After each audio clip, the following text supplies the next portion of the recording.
सपना आपका, जिम्मेदारी हमारी। धनंजय पब्लिक स्कूल 10+2 में एंट्रेंस एग्जाम सेशन 2026-27 के लिए सुनहरा मौका। दो बड़े अवसर, सेकेंड टेस्ट 5 अप्रैल 2026 दिन रविवार और थर्ड टेस्ट 19 अप्रैल 2026 दिन रविवार। 90% तक अंक पर फ्री एडमिशन, साथ ही 75% अंक पर 50% तक एडमिशन फीस में छूट। इसके साथ ही 60% तक अंक पाने पर 30% तक एडमिशन फीस में छूट। तो आज ही करें अपने उज्जवल भविष्य की शुरुआत धनंजय पब्लिक स्कूल जगदीशपुर अतरौली आजमगढ़ के साथ।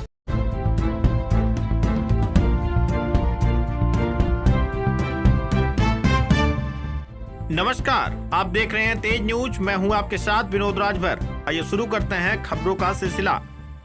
आजमगढ़ के निजामाबाद क्षेत्र की फरीहा ग्राम सभा इन दिनों अपने विकास कार्यों को लेकर चर्चा में है। सरकारी स्कूल में स्मार्ट क्लास से लेकर गांव की सड़कों, सफाई व्यवस्था और ग्रामीणों को एक ही स्थान पर सारी सरकारी सुविधाएं देने का मॉडल लोगों को अपनी ओर आकर्षित कर रहा है। मीडिया की टीम ने गाँव में पहुँचकर जमीनी हकीकत की पड़ताल की। करीब 20,000 की आबादी वाली फरीहा ग्राम सभा में प्रवेश करते ही कई जगह इंटरलॉकिंग सड़कें, बेहतर जल निकासी और साफ सफाई की व्यवस्था दिखाई देती। गांव के कंपोजिट विद्यालय में स्मार्ट क्लास, LCD स्क्रीन और आधुनिक शिक्षण संस्थान उपलब्ध कराए गए हैं। स्थानीय लोगों का कहना है कि इन सुविधाओं से बच्चों का सरकारी स्कूलों की ओर रुझान बढ़ा है। अस्थायी पंचायत भवन बनने तक ग्राम पंचायत का कार्यालय ग्राम प्रधान के घर पर एक कमरे में अस्थायी रूप से संचालित किया जा रहा है।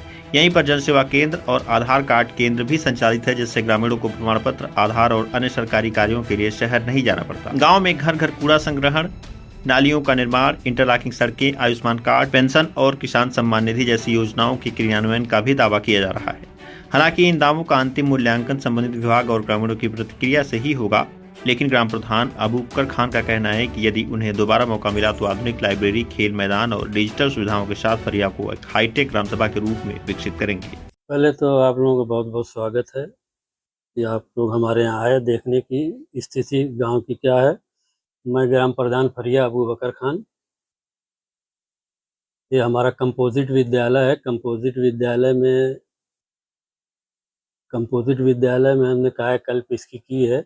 रूम वगैरह को स्मार्ट रूम बना दिया, स्मार्ट क्लास, LCD वगैरह लगी हुई है और इंटरलॉकिंग वगैरह करवा दिया है। यहाँ पहले तो यहाँ पानी वगैरह भरता था, लेकिन अब पानी नहीं रुकता। और 5 साल के कार्यकाल में हमने बहुत सारे काम कराए और बहुत सारे काम रह भी गए हैं। जैसे बहुत सारे नाले ऐसे थे जो पानी की निकासी हमारे यहाँ दिक्कत रहती थी, बहुत हद तक हमने उसको दूर किया है।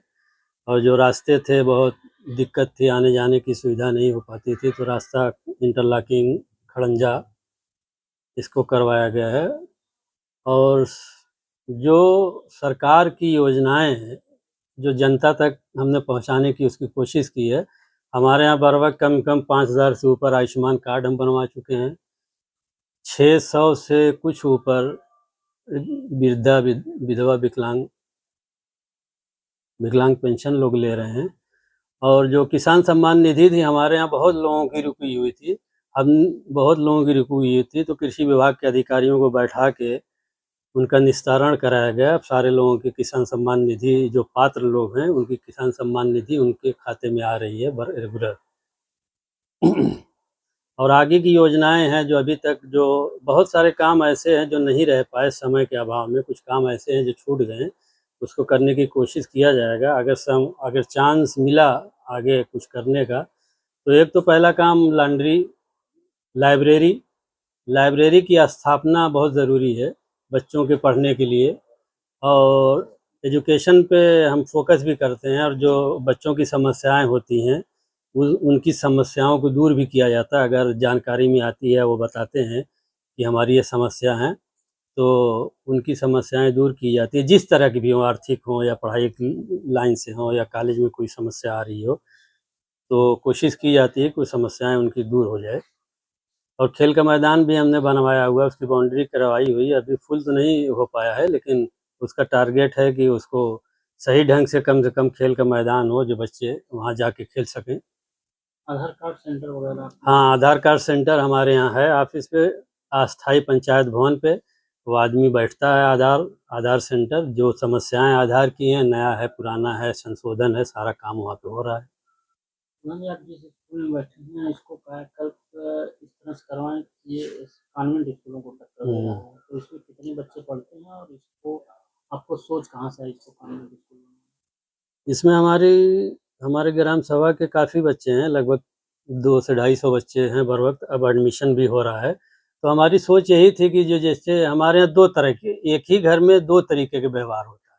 दो बच्चे, एक बच्चा अगर प्राइमरी में जा रहा है तो वो उठा, हाथ पैर धुला या कुछ नहीं, जूता भी नहीं पहना चला गया। और जो बच्चे कॉन्वेंट में जाते हैं वही गार्जियन उनको उठते हैं, नहलाते धुलाते हैं, टाई लगाते हैं, जूता पॉलिश होती है, जाते हैं। तो वहाँ थोड़ा अच्छी व्यवस्था कॉन्वेंट में है। तो यहाँ थोड़ा-सा यही सोच थी कि कम से कम वो बच्चों को ये फ़ील ना हो कि हम छोटे स्कूल में पढ़ रहे हैं। जबकि ये हमारा कंपोज़िट विद्यालय है, प्राइमरी विद्यालय में वेल एजुकेटेड टीचर होते हैं, जो कि शायद कॉन्वेंट में आपको ना मिले।